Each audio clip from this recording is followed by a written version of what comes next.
Bismillahirrahmanirrahim. Assalamualaikum warahmatullahi wabarakatuh. Salam sejahtera bagi kita semua. Kali ini kita akan diskusi tentang customer perceived value, ya, di mana kita akan memahami bagaimana nilai suatu produk maupun jasa dipersepsikan oleh konsumen atau pelanggan, ya. Oke, baiklah kita mulai terkait dengan materi ini.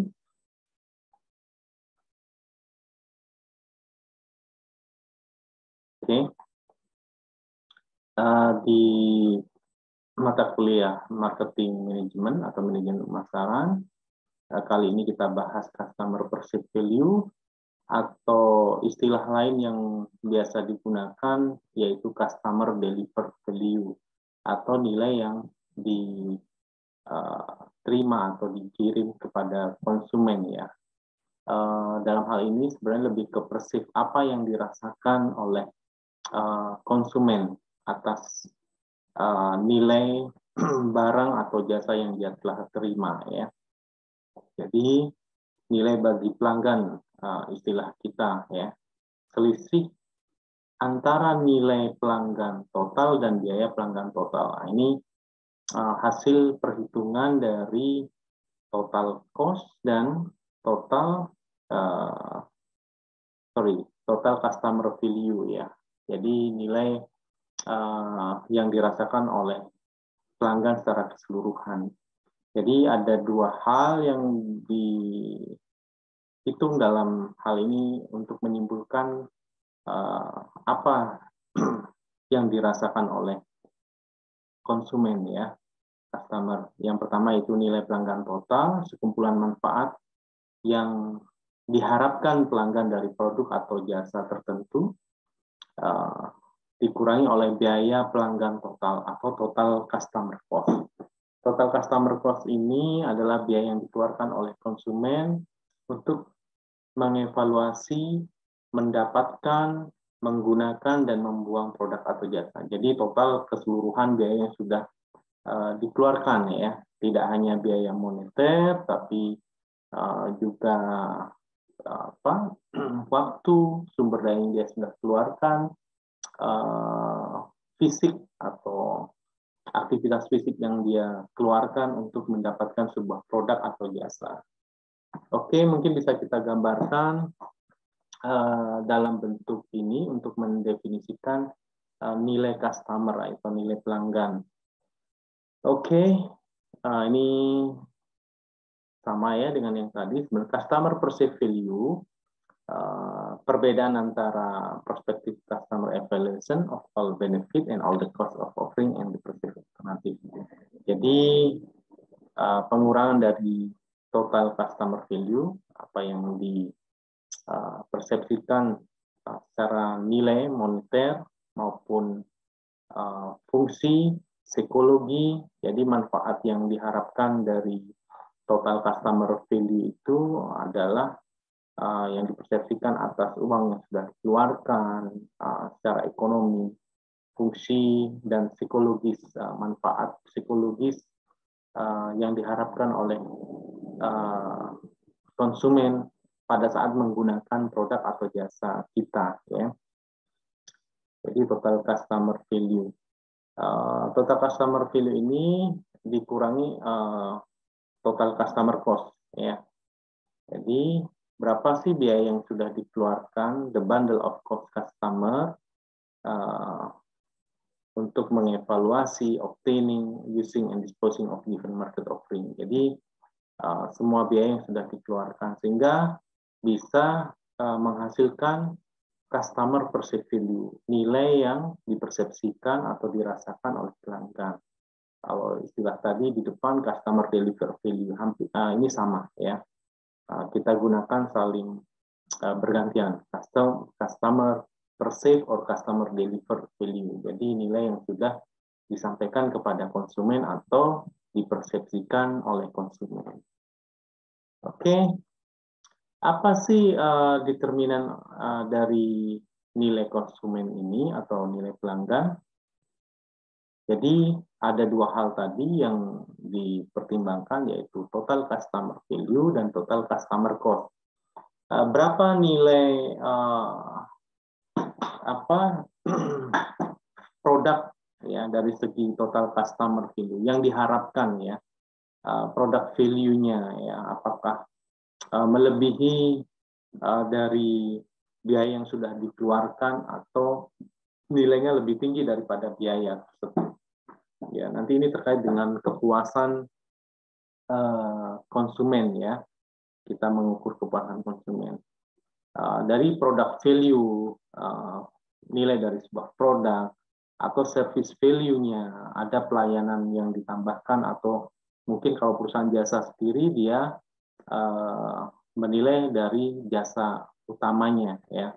Tapi ada produk yang ada jasa tambahan memang sengaja dikasihkan atau diharapkan dalam hal ini kalau total customer value itu yang diharapkan oleh konsumen, saya mendapatkan pelayanan yang baik ya pada saat kita membeli produk, apalagi kita membeli jasa ya di restoran, di jasa wisata, perbankan dan yang lain-lain. Terus ada personal value ya, nilai yang diharapkan dari personel yang melayani ya, dalam hal ini personal value-nya. Dan yang personal value, image value ya. Yang terakhir terkait dengan kalau konsumen membeli produk tersebut ya, atau brand tersebut, apakah image-nya bertambah, citra dirinya bertambah, atau kita bisa melihat biasanya produk yang memiliki citra yang baik, produk branded yang memiliki citra yang sudah cukup bagus, biasanya juga berpengaruh terhadap penilaian atau nilai yang diinginkan oleh customer ya. Saya dengan membeli produk dengan merek yang cukup baik image-nya, citranya juga membuat saya sebagai pemakai, katakanlah sebagai konsumen, sebagai pemakai mendapatkan image tersebut juga dalam diri pemakai atau konsumen ya, kita sebagai pemakainya. Contohnya kalau saudara pakai merek tertentu yang kurang terkenal, biasanya kurang pede ya, kurang percaya diri.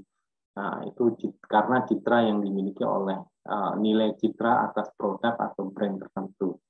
Nah, kalau saudara pakai produk atau jasa yang memiliki brand yang pertama yang memiliki citra yang baik, saudara akan merasa ada nilai atas percaya diri saudara menggunakan produk tersebut.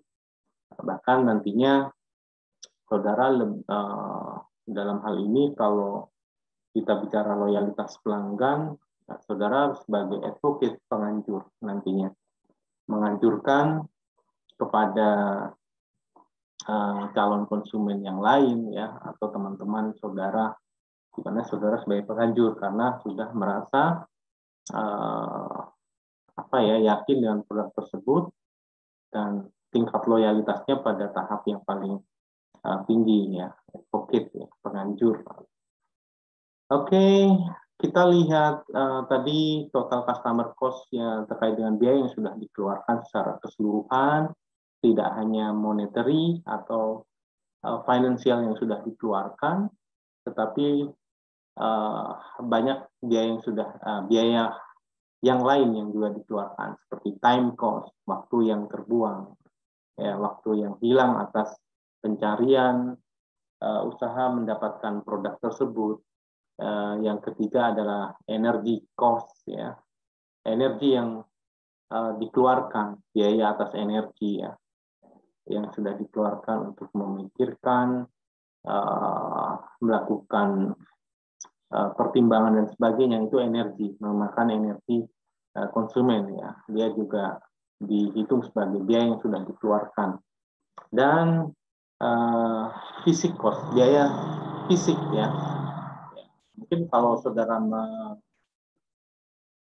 mencari barang tersebut dengan pindah dari satu toko ke toko yang lain, mempertimbangkan kualitas, harga, dan yang lain-lain, itu pastinya membutuhkan upaya fisik ya. Jadi ini yang kita hitung sebagai fisik cost. Jadi secara keseluruhan cost yang dikeluarkan itu kita sebut total customer cost. Jadi biaya yang sudah dikeluarkan oleh konsumen secara keseluruhan dibandingkan nantinya total customer value ya. Total customer value ini yang diharapkan oleh konsumen, nilai yang diharapkan pastinya. Apakah sama atau lebih besar atau lebih kecil ya. Ini nanti terkait dengan kepuasan. Oke. Jadi terkait dengan kepuasan pelanggan, kepuasan adalah perasaan senang atau kecewa yang muncul setelah membandingkan antara persepsi terhadap kinerja. Ya, jadi persepsi itu dia mempersepsikan produk ini harusnya memiliki kualitas A, ternyata kinerjanya B. Nah, ini dia tidak akan puas. Ya. Jadi persepsi itu apa yang diharapkan dan kinerja suatu produk ya. Ya. Dan harapan-harapannya. Jadi jika kinerja di bawah harapan, pelanggan tidak puas. Ya, jika kinerja atau fakta kenyataannya bahwa produk itu di bawah harapan pelanggan. Jadi harapan pelanggannya katakanlah terlalu tinggi, ya nanti faktanya atau kinerja dari produk atau jasa tersebut di bawah harapan pelanggan. Itu menciptakan ketidakpuasan pastinya, ya. Jadi harapannya katakanlah 10, ternyata tidak sampai 10, cuman 5 ya. Jadi itu akan tidak sesuai dengan harapan dan pastinya akan menyebabkan ketidakpuasan pelanggan. Jika kinerja memenuhi harapan ya. Jadi apa yang dirasakan, fakta atau kinerja atas produk atau jasa itu sesuai atau sama dengan harapan pelanggan, pelanggan akan menjadi puas. Oh ya, katanya contoh sederhananya, produk ini isinya ada 4 batang mungkin ya, batang atau unit, 4 unit gitu. Faktanya setelah kita buka, produknya memang benar ada 4 unit. Itu berarti sama ya. Harapan saya bahwa ini isinya 4 unit ya. Ternyata setelah saya buka sama dengan 4, ya, itu berarti pelanggan akan puas. Dan ini yang terakhir adalah jika kinerja atau kenyataannya melebihi harapan pelanggan. Ya, melebihi harapan, jadi pelanggan akan puas, sangat puas ya. Karena harapannya isinya 4. Ternyata ada 5 isinya. Contohnya seperti itu. Saudara mendapatkan bonus. Ternyata isinya lebih banyak ini dari segi isi ya. Sama dengan kualitas ya. Kalau saya bilang ini saya beli produk kualitas nomor 2 nih. Ternyata dapat kualitas nomor 1. Nah, itu juga sama. Berarti harapannya kinerja melebihi harapan dari pelanggan ya. Jadi sehingga konsumen atau pelanggan akan sangat puas karena melebihi dari harapannya. Oke, ini customer satisfaction formula bisa digambarkan ya. Jika if performance ya, kinerja lebih kecil daripada expectation, harapan tadi, pastinya akan tidak puas, dissatisfied. Tapi jika P sama dengan E atau performance equal with expectation, satisfied, sama ya. Jika harapan dengan kinerja atau faktanya sama ya pastinya akan puas. Dan yang terakhir, jika kinerja melebihi dari expectation, highly satisfied, ya, delighted, atau sangat menyenangkan. Jadi sangat puas, ya, konsumen akan puas. Oke, berikutnya bagaimana sih membentuk harapan pembeli? Karena kepuasan ini kan dipengaruhi oleh harapan pembeli, ya, expectation pembeli. Sehingga kita berusaha mempengaruhi bagaimana berusaha mempengaruhi harapan dari pelanggan, ya. Salah satunya nanti mungkin iklan itu bisa, atau janji kita terhadap konsumen melalui iklan, ya. Kita harus menyesuaikan atau tidak boleh bohong. Kalau janjinya kualitas A, ya produknya harus kualitas A yang kita sampaikan. Oke, ini beberapa 3 cara bagaimana membentuk harapan pembeli. Yang pertama, pembeli dipengaruhi oleh pengalaman pembelian sebelumnya. Ya, jadi pembeli sendiri memiliki pengalaman. Dari mana? Ya, pengalaman dia pernah membeli produk sejenis sebelumnya atau jasa sejenis sebelumnya, atau dari teman, informasi dari teman atau kolega, dan ini janji dan informasi pemasar dan para pesaingnya. Janji dan informasi ini pada saat kapan disampaikan oleh pemasar? Bisa jadi disampaikan oleh sales, ya, sales promotion girl, sales promotion man, ya, atau pada saat apa ya, konten iklan, ya.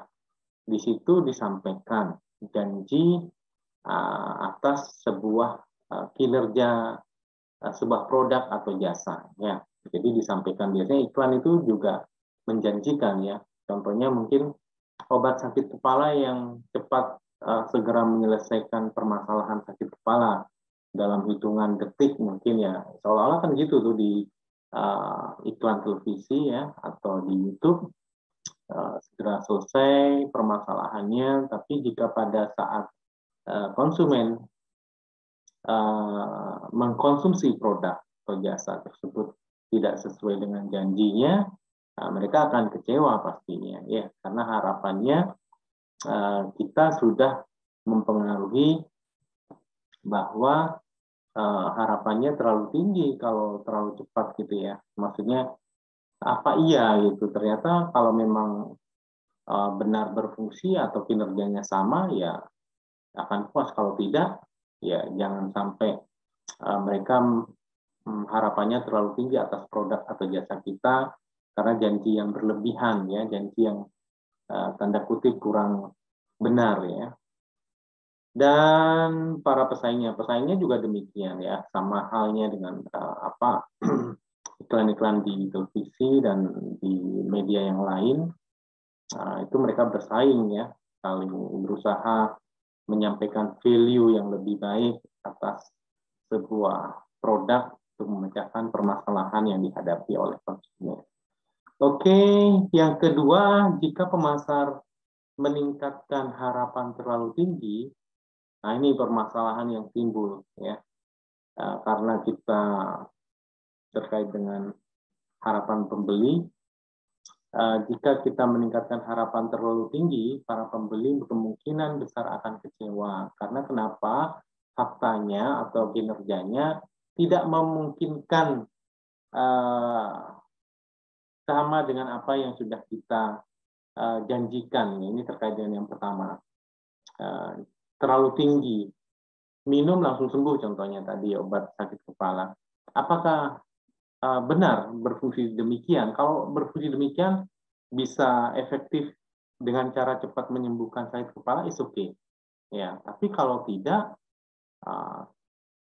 harapannya menjadi tinggi, itu dia berharap setelah minum itu selesai masalahnya, ternyata tidak. Nah, itu kemungkinan besar akan kecewa tuh konsumen.